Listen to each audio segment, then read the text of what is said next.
Uh, Hello and welcome to Future Auto Solutions Sunday live stream. Good morning, Gordy. How you doing, mate? I'm doing good, thank you. Feeling Good, good, good. fresh. I had a boot camp this morning on the You had a beach, boot camp so on the beach. on Nice, the beach. nice, nice, Yeah, on nice, the beach. nice. So Glad to I'm hear. feeling fresh. Good, good. I'm sure it was very fresh out there. If I know the weather in Northern Ireland, it It was certainly was especially ever changing. ever changing, ever changing. So welcome, folks. Welcome to Future Auto Solutions. Future Auto Solutions, we want to elevate the car buying experience for customer and dealership. We believe that there's going to be a transition on how vehicles are sold, cars, autos, sales, used car sales, new car sales. We believe there's going to be a transition. We've been on this line of thinking for the last few years, and we're here to share some of our thoughts and some of our ideas and provide you access to the information and knowledge that we've collected over these last number of years and how cars are going to be sold in the future. So if you want to, this is a live stream, interactive. If you have any comments, do comment below. You want to reach out to us, the email is there. Make any comments. We do respond to all comments that we get, and yeah, so we look forward to catching up and sort of discussing and sort of, Gordy, I just want to sort of refresh viewers who maybe not didn't see what we talked about last week, because kind of it's Yeah, this week's video is kind of a counteractive to what we discussed last week, and I've just put up on screen, Gordy, just how car dealerships can compete with Carvana and Vroom. So last week we went through, here are all the different ways you as a car dealership can actually compete with online sales for cars, because we discussed at length the benefits to a customer in having that experience, an online experience, absolutely. especially as we go through what we're going through at the moment. And it's will that be a life-changing episode for a car dealership? But we went through in great detail in ways car dealerships can challenge that. This week, however, we want to talk about, is that platform putting a car dealership out of business? And if they are, how are they doing that? And obviously, what we'll touch on is we'll identify 5 ways. We'll go through each of those ways, and then we're going to basically sort of illustrate things that we do that we think can help you create an online presence, create that customer engagement, and create ways that you can compete with Vroom. But we really want to focus this is on how they're going to put you out of business. So here we have, Gordy, we put it up. Is Carvana Vroom putting you out of business? And the first one you sort of note here is the one way they are doing it is through a new platform. So how's Yeah, that different? yeah. I mean, when I was sort of started sitting down thinking about this, I sort of thought about, what is their sort of biggest benefits, and what is it? Why are they getting in front of so many people? So, the first thing is their new platform, and how their website is all about selling, where we discussed last week, where a dealership's website is about sort of building a community and informative, and all that sort of, where these platforms are in your face. They're loss leader prices. They look pretty. They're all conformative. They've got their branding. They're online. They're advertising really strongly. So whenever you go on, it's so simple to sort of Mm-hmm. say, right, this is my budget and this is the cars I can get for it, and instantly you can sort of connect. So really, their biggest thing is that they've seen the shift in people buying habits, and they've jumped right on it, and they're trying to create something that looks pretty, has a real strong message, and it's instantly selling. Whereas the dealerships, and what we're saying, they're a wee bit behind. Not saying all are, but no, most dealerships are behind, and are not jumping on this. And if they're not careful, they're going to lose ground, and lose the benefits that we were talking about last week, but where they're actually really winning. And especially in these times when people spend more time online, when something is in their face and it's looking really strong, they're going to give it a go. They're going Mm-hmm. to investigate it anyway. So I mean, as soon as they start investigating, what happens. The customer starts to buy into the ideas. So first thing is, where dealerships are losing out and losing ground is, they've shifted, and they've got a platform that really looks good. Yeah, and certainly you go through the platforms, Gordy. For me, it almost is. you go to it, your first experience there, it kind of feels familiar because it copies kind of like what you see on Amazon, what you see in other platforms where you buy things, right? So it's laid out in exactly Absolutely. that way. Yeah. So a new customer coming to it actually feels comfortable right off the bat. So Absolutely. it's a great way It's to got do the it. Yeah. same sort of, add the basket. It's got Right. all the terminologies that, people are used to seeing, and that sort of transaction. Where a dealership, if you try and navigate through a dealership website, it is really difficult, and they're still trying to get customer information, Hmm. detail, all the things that nowadays it's not about that. It's about actually getting in and giving the message of what you're trying to sell the customer. So Yeah. that's number Yeah. one. Number one. Yeah. Great. Moving on. Okay. Number So one. number. Oh, I just brought up the wrong slide, Gory. So bear with me a wee second here. It's all right. It's all right. It's all Take your right. I time, know. Steve. I'm trying to, man. I'm trying to. So number two, there was low overhead costs. Yeah. So I mean, when you look at the deals, and you structure the deals, you think to yourself, how can they do those deals sometimes? And really what they're doing is, and it's really clever, and it's very much what I've done. Um, they've marketed themselves. They don't have a fancy showroom. They don't have all these branding standards that dealerships and manufacturers force dealerships to have. They don't have, the massive amount of, staff to fill these places. They're actually from an office with people online with a headphone on and responding to people. And really all it is people do the background sort of price and building the deals and doing the dealing between the manufacturer and whoever they're dealing with, and really goes online, and all it is someone just talking. So straight away their overheads and what they need to make in a deal is completely different to what a dealership needs to get, and the dealership standards and all the things that they have to conform to just to keep the name above the door, the Hmm. manufacturer. They're taking that right out of the picture, and all they're doing is just sort of going right to the customer with a deal that looks really strong.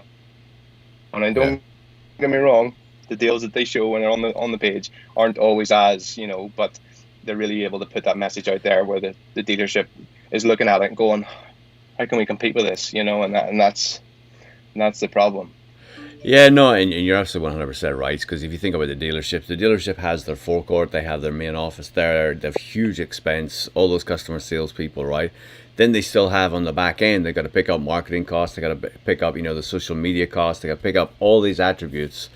Then they off-site somewhere, they likely have a piece of property where they rent to actually store their cars. So basically, if people come in, they have all this Absolutely. availability, all this stock. Where these folks actually, all they need Yeah. is that cheap space somewhere Yeah. in the middle of the country where actually real estate's really inexpensive, and then basically Yeah. technology provides all those other services. So Absolutely. it is Yeah. really, Yeah. and they probably spend more money marketing because they don't have those other overhead costs, which means Absolutely. that That's how they can flywheel do these just that adverts, and flywheel just yeah. keeps going, Yeah. right? Right. Absolutely. Yeah. Yeah. So, all right. So moving on to number three, you said buying power. Interesting. Yeah. Yeah. So the way these platforms and these people get these deals is they go to. I mean, if you think about it, it's one person, one fleet term, one deal. They go to the manufacturer and say, we're going to sell X amount of hundreds of thousands of your cars, because we can actually offer this to the whole of America, or we can offer the whole of the UK, or wherever it is. They actually get bigger buying power than like a dealership on the floor who's only going to do a small number, because they Mm. can only commit to doing a small number. So the way this works is, whenever someone has the bigger buying power, they go to the manufacturer and say, we'll commit to doing 1,000 units this year of this car, but you need to give us X amount of discount off, 30%, 20%, whatever it is. And nine times out of 10, they will have a better buying power, even though they're not from a dealership or sitting with their big logo on the front. They will have better deal on a particular car than a dealership Mm. in a forecourt. And it is something that's really, really strange that a manufacturer backs stronger, because, I mean, at the end of the day, the dealership is the one branding and the one conforming to all their standards and putting all their cars out there, but they're given better and stronger simply because the volume is there. Mm. And this is how these deals come on, where you see a Mercedes and it's you know, whatever it is, a 339 or whatever the headline thing is, and you look at it, the math just doesn't add up. From a dealership point of view, and many Right. times I've had that conversation, the math just doesn't add up. But what's happening is, the manufacturer is saying, okay, well, here's X amount of discount because you're going to do such a Mm. large amount, and that's how they're getting them deals, the new car deals, the strong lease deals you see online, advertise the headline number.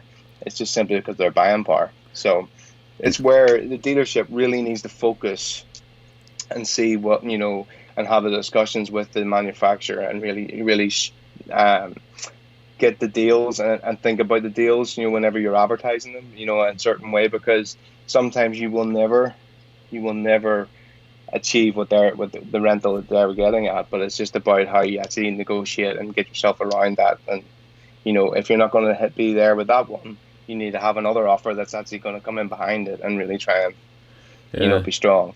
No, do you think, obviously, just sort of like thinking through what you just said, if you take like an individual, is it because an individual dealership is negotiating with a car manufacturer? So, for example, we take a brand of cars and they've got 500 dealerships. So that there's 500 agreements having to be done with the manufacturer, where these online platforms are having one negotiation for all the same amount of cars across those 500 dealerships. So basically, if each dealership's going to, order 2 or 3 cars, they can go and order, 1,000, 1,500 of the same type of car, and then take it to one distribution center. So it's really easy to do it. Or they don't even take it to a distribution center. They can even go pick it up and drive it directly to the customer.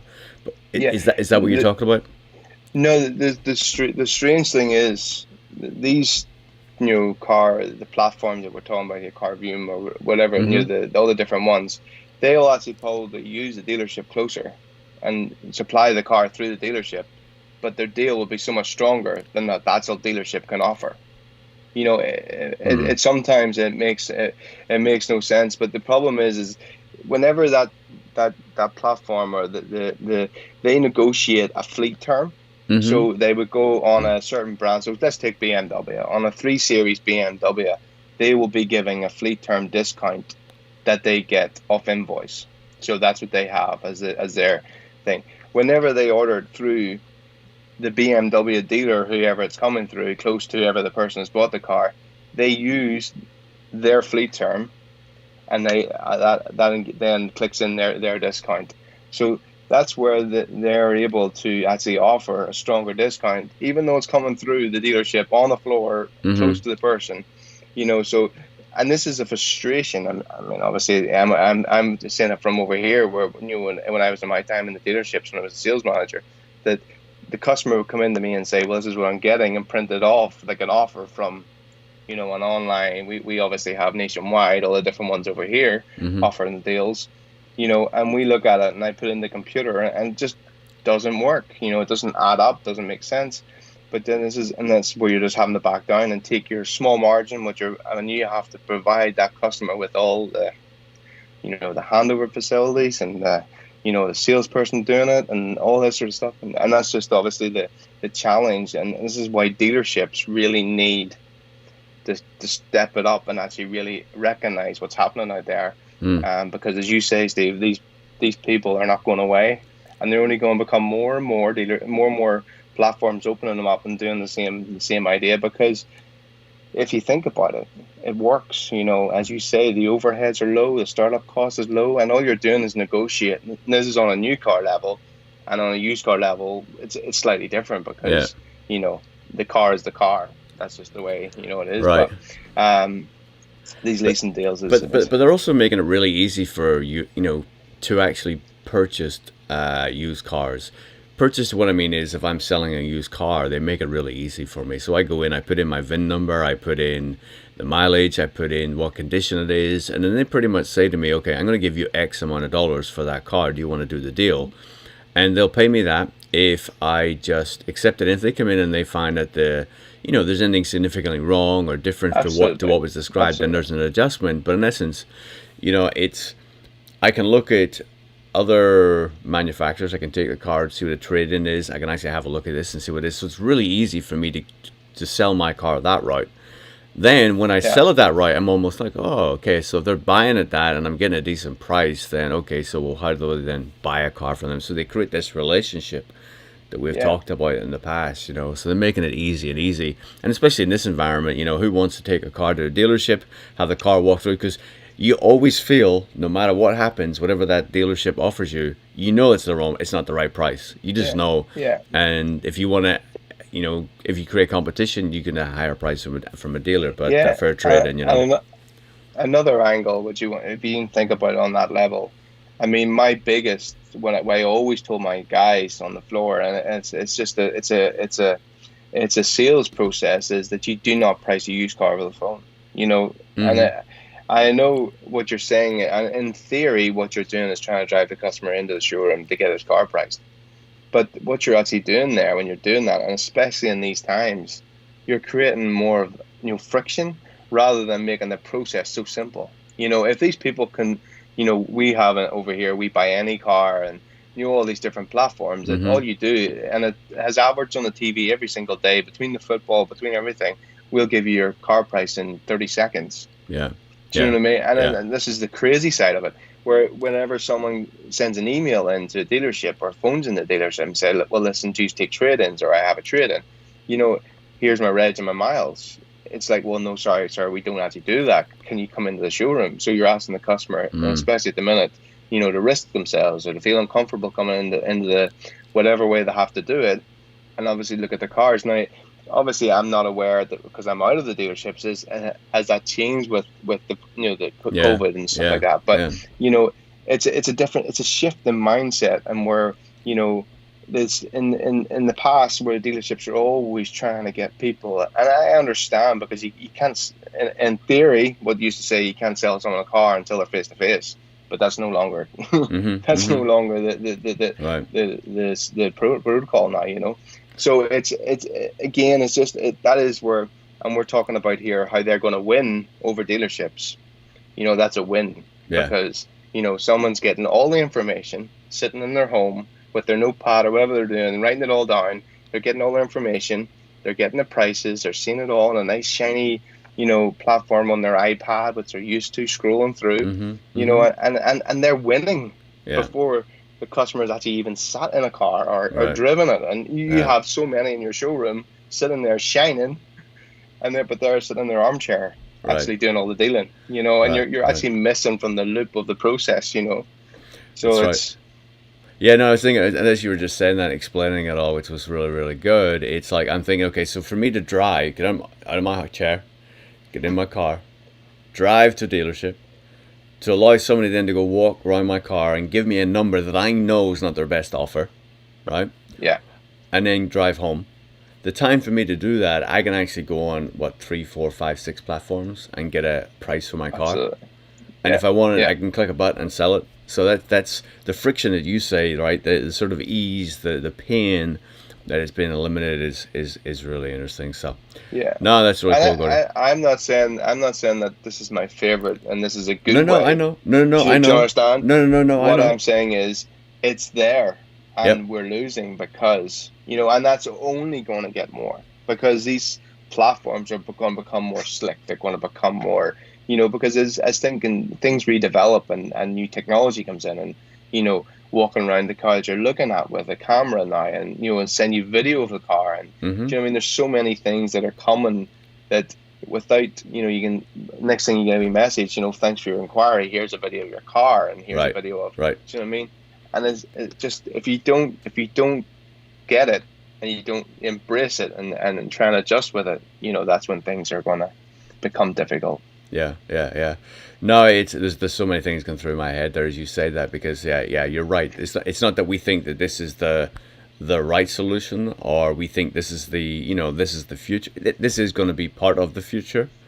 Yeah, We don't necessarily believe that this is the right thing, but we're just identifying here, this is how these guys are winning, and adjustments need to be made in the traditional car dealership approach, right? absolutely. And we're going to talk about that, ways that you can sort of interfere with some of what they're doing.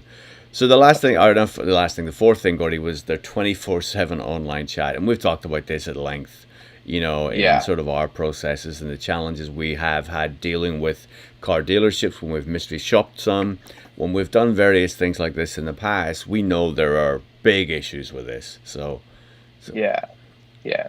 I mean, it sort of speaks for itself. I mean, without going into too anymore, but I mean, I've seen it for myself, from what we do, Steve, yeah, and you know, the wins that I have on. I sent you through actually a screenshot of yeah, it last yeah, weekend, yeah, and it was someone so grateful because it's a Sunday evening and they're getting the information back while when they're actually turned on and focused on on right, the actual, task in hand. yeah, Because, many times when you think about something and you send something off or you do an inquiry and then you close it down, you forget about it, and that mood is gone. yeah, If you understand what I'm saying, yeah, that you've moved on to some other problem with the kids or with life, that is gone. But if you're actually able to engage with that customer there and then, and they're like, whoa, yeah, okay, yeah, this guy's right here. Like, I really yeah, appreciate this. This is yeah, great. yeah, You know, and this is what these platforms are doing because they have people in 24/7 with their headphones on. They have scripts. They know how to, get the information and to go right through it. And where if you send an email in on a Saturday afternoon late, the dealership's shut. yeah, And yeah, they're not getting back to you to yeah, Monday, yeah, 11 a.m. After the sales meeting, after the salesperson's tied up the forecourt, after.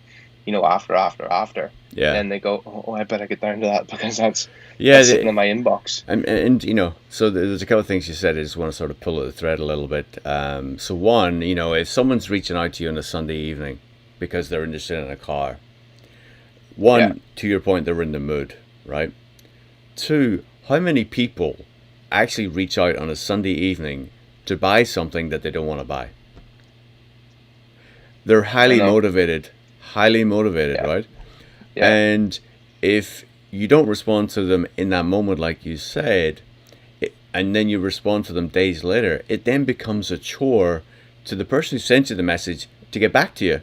I have to get It's back like, to I've got that. to go back. Oh, Yeah, yeah, I got to get back. yeah. Where at that And what are they moment, asking me? Yeah, yeah, what was yeah, that car again? Oh, let me go find it. What was yeah, that? You know what I mean? yeah, Where, to your point, right? So if there's that back and forth dialect right away, you just move things yeah, forward. You go through, if you take, a car selling process is what, 5, 6, 7 phases. You probably go from 1 to 5 in buying, in yeah, that 30 seconds, yeah, 3 minutes, five yeah. minutes, whatever it is, back and forth. So it is really And important. and if it comes down to there's a few cars involved in the negotiation, they're coming back to the guy who they've Yeah, already, yeah, it was yeah, there answered. yeah, And they're thinking in their head, that guy's all over this. So yeah, I know if I buy yeah, something of him, yeah, he's going to be all over it. Do you know what I yeah, mean? And it's yeah, it's a switch in mindset. And all it is, Steve, and I've said to you many times, it's as simple as lifting your phone while you're watching TV, giving a couple of response back. yeah, You don't go into song and dance about it, but you're just giving wee snippets yeah, and really sort of answering what they're the critical questions because they're only asking questions that they really need to know because it's Sunday evening at the end of the day. You right, know what I mean? right, So yeah, I think at 24/7 it's a massive, massive, win, and yeah, it's my biggest win. yeah. So you know, And with, I can only. yeah, sorry, man, I didn't mean to cut you off there, but No, no, you're okay. You're okay. so it's yeah. So where my head was going, because right, we're talking about ways that these car online platforms are going to beat dealerships, right? Dealerships are easy to beat at the moment because everything's automated, everything's outsourced to third parties who have no knowledge of your individual car. So whenever you're selling that used car, one, you know what the car is, the customer is making the decision on that car. It's not about a brand, it's not about anything else about that individual car. So therefore you're actually jumping over a lot of barriers. These online platforms, my experience with them is you go talk to somebody, they can respond absolutely, but then they got to go look for the car. They got to pull up Okay. the images, they got to look at the VIN, they got to look at the history. They're probably watching a video of the car to see what it looks like because they don't know the car. No. So here we're talking about how they can beat you, but at the same time, we've just given them a really real example of actually how you can push back and win by changing your social media strategy, by actually empowering an Yeah. individual within your organization to sort of take this, own this, lead this, or alternatively come out and outsource it to someone like us. Let us Yeah. come in, train, let us run it for you, whatever that is, because it is a huge game changer for car dealerships. Yeah. All right. So moving on to number 5, no location restrictions. And this is huge. This is huge. Yeah. Yeah. I mean, it is huge, but it's also a big win for a dealership if they can get it gripped. And I was in that. See, it was in one of my pluses last week Yep. for a dealership Right. over one of these. So I mean, I mean, obviously you're you're an example of it. And we talked about that last Mm-hmm. week. When there's no restrictions to what you're selling because you're going to deliver the car to the person's doorstep. you know, it's massive because I mean what you're doing is you're opening up your advertising can be America wide, can be UK wide, it can be so for them it's an absolute. I mean, and someone's sitting thinking, okay, well I just hit this, and they're going to deliver the car to my door. This is unbelievable. I don't have to Mm-hmm. go into the dealership. I don't have to go near it. At the minute, I don't have to risk. You Right. know, there's so many things that are, and I know, and I've seen, advertising and online that dealerships are trying to adjust to bringing cars to people's doorsteps, and but this needs to be ramped right up, and it needs to be not just now or the short term. This needs to be a process or an offer that people get, free of charge or whatever way it works. I mean, and don't worry, these people online don't do it free of charge. Yeah. I Yeah. mean, it's Yeah. all No, in the no, there's a price. fee. Yep. Absolutely. Yeah, so I mean, it's something that dealerships don't need to be afraid of. It's not even in your margin, or it's not. It's just a service, and it's a service that people really are going to be all over at the minute, and I can see it going forward. That I mean, I see it on a personal level that I'm able to meet people and anywhere, coffee shops, and it's about people are open now. And you need to get this in your head. People are open to this sort of negotiation and this sort Yeah. of transaction. Yeah. It's not restricted to a dealership, and come and see our fancy place, and someone comes and meets you and have coffee and all this. That times are changing. People want slick, easy, and comfortable, and it's things are changing. Although it's a really strong thing for the online platforms, it is something dealerships can really win from, because as I spoke to you, it's community, and it's people in the community, and it's the dealership they see every day. So it's Yeah. I'm No, no, diversing no, no, because no, I'm no, on no. the side Because of the dealerships. I'm I know on we the both side. are. We both are. And I actually put in the comments below, Gordy, where we did reference that individual you started to talk about, and you didn't want to quite go Yeah, there. But in essence, it actually speaks to what it is we believe in, right? We believe that the dealership has an opportunity here to basically win on the high street with a location. We yeah, went through, someone drives past it, to win on a digital platform, right? So you basically can do that. Then how do you win that digital platform? We've spoken at length about how you create that interaction, you create that customer experience, you build those yeah, relationships, and you use that 24/7. You use those little quick, the way you advertise, the way you take photos, videos, the communication type you use. And we went through yeah, and we put together all these different videos where people can go back and watch this and sort of learn the actual approach that you've been so successful with. And so, yeah, we absolutely do believe dealerships can win with this, but we need to learn lessons from how these guys actually do absolutely. their business, because there's key things that they do, little things like we looked at last week. Every single photo looks the same, exactly the same angle, video is exactly the same, the narrative's exactly the same. It's set up like an Amazon account so everybody knows how to look. And we give Yeah, illustrations how each manufacturer, it's information sharing. When you go to their website, it's actually, everything's all over the place. They're not following that yeah, example. When we've mystery shop, we've seen actually there's a consistency to how things are approached, which tells us that actually it's the same company providing all these outsourced services. So how do you bring yeah, that in house? How do you empower your employees to actually go through and do this? And as we've said before, if you don't want to do this yourself, come chat with us. We'll demonstrate. This is how we do it. We'll show you our site, our Facebook, where we basically have experience to show this, what we're selling, and then we can obviously then create a product and do something for you. yeah. So any final thoughts, Cody, as we sort of wrap this up?